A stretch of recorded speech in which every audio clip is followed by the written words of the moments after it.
मन की बात का कार्यक्रम देशव्यापी कार्यक्रम है। प्रधानमंत्री जी ने मोदी वन में ही ये कार्यक्रम शुरू किया था और इस कार्यक्रम से लोग कनेक्ट हो रहे हैं, लोग जुड़ रहे हैं। खासकर वो लोग जो इनोवेटिव काम कर रहे हैं, नौजवान, बुज़ुर्ग, महिलाएं या जो भी,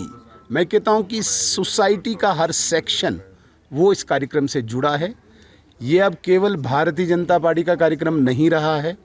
ये आम जनमानस का कार्यक्रम बन चुका है, देशव्यापी कार्यक्रम बन चुका है। मैं तो इसे कहता हूं कि एक भारत की एक नई क्रांति, भारत का एक नया आंदोलन, भारत की एक नई रेवोल्यूशन, एक इनकलाब है ये। जिस प्रकार से आदरणीय प्रधानमंत्री जी देश के किसी भी कोने के आखिरी कोने में भी, किसी छोटे से छोटे गांव में भी, वहाँ पे भी अगर गरीब कोई काम कर रहा है,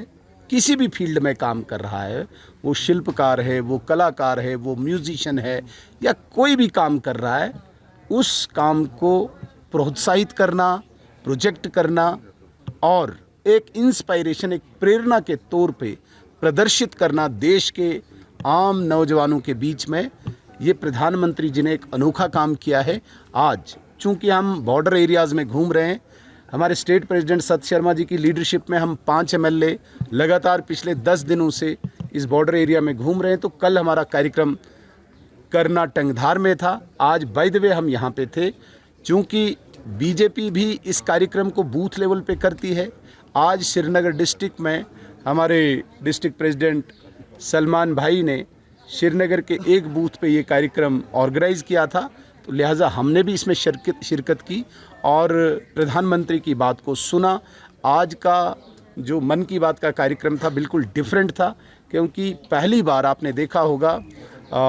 किसी आतंकवादी घटना की प्रतिक्रिया, किसी टेररिस्ट अटैक की रिएक्शन जो भारत ने दिखाई है, एक डेटरेंस दिखाया है,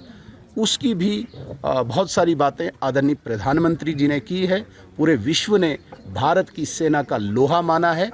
इसलिए ये वाला कार्यक्रम मन की बात बहुत ही इंटरेस्टिंग था और इसमें मुझे लगता है कि काफ़ी ज़्यादा सूचनात्मक रूप से हमने भी सुना इसको। सर, क्योंकि ऑलरेडी आर्मी ने पाकिस्तान को डेफिनेटली करारा जवाब दिया है और उसका खामियाजा उठाना पड़ रहा है, लेकिन ये जानना चाहूँगा कि जो हमारे मेंबर्स अभी अक्रॉस कंट्री या अक्रॉस वर्ल्ड अभी घूम रहे हैं, जो अभी इस इंसिडेंट के हवाले से जो पूरे दुनिया को अवेयर कर रहे हैं, क्या ये सेकेंड अटैम्प्ट है पाकिस्तान को पूरी तरह से अब न्यूट्रलाइज करने का? क्योंकि हम चाहते हैं, देखिए, चारों तरफ से पाकिस्तान को भारत सरकार ने घेरा। आपने देखा होगा 22 अप्रैल के तुरंत बाद जब CCS की मीटिंग हुई, कैबिनेट कमेटी ऑन सिक्योरिटी की मीटिंग हुई, उसमें सिंधु जल संधि को होल्ड करना ये एक ज़बरदस्त स्टेप था। 1960 में ये जो एग्रीमेंट हुआ था, जिसमें हम यहाँ पे इन 3 नदियों पे कोई स्ट्रक्चर डेवलप नहीं कर सकते थे, उसको होल्ड पे रख के भारत ने एक ज़बरदस्त कूटनीतिक शॉट, कूटनीतिक स्ट्राइक किया, डिप्लोमेट्स को वापस बुलाया, पाकिस्तानी नेशनल्स जो यहाँ पे थे, इलीगली यहाँ पे बैठे हुए थे, उनको वापस भेजना, अटारी बॉर्डर को जिस प्रकार से खुला रखा था उसको क्लोज़ करना, ये कूटनीतिक स्टेप थे। लेकिन मिलिटरीली भी जवाब देना, और उसमें भी आपने देखा होगा कि भारतीय सेना का जब ट्वीट आया तो उसमें कितना बिल्कुल स्पष्ट और जिसे हम कहेंगे कि एक क्लैरिटी जिसमें थी। भारत की सेना ने कहा कि हमने प्रिसाइज ऑपरेशन किया, non military, non civilian basis को, सिर्फ आतंकवादी ठिकानों को हमने नष्ट किया। तो ये मैं कहता हूँ कि एक पार्ट था, लेकिन जो आपने पूछा ये भी एक कूटनीतिक पार्ट है, कूटनीतिक हिस्सा है कि पाकिस्तान को दुनिया में एक्सपोज करना। कल मैं अभी गुलाम नबी आज़ाद साहब का कहीं पे सुन रहा था, बहरीन में शायद, उनने कहा कि हमने भाई सिविलियन को नहीं छेड़ा, हमने मिलिट्री को नहीं छेड़ा, हमने सिर्फ और सिर्फ आतंकवादी ठिकानों को निशाना बनाया है।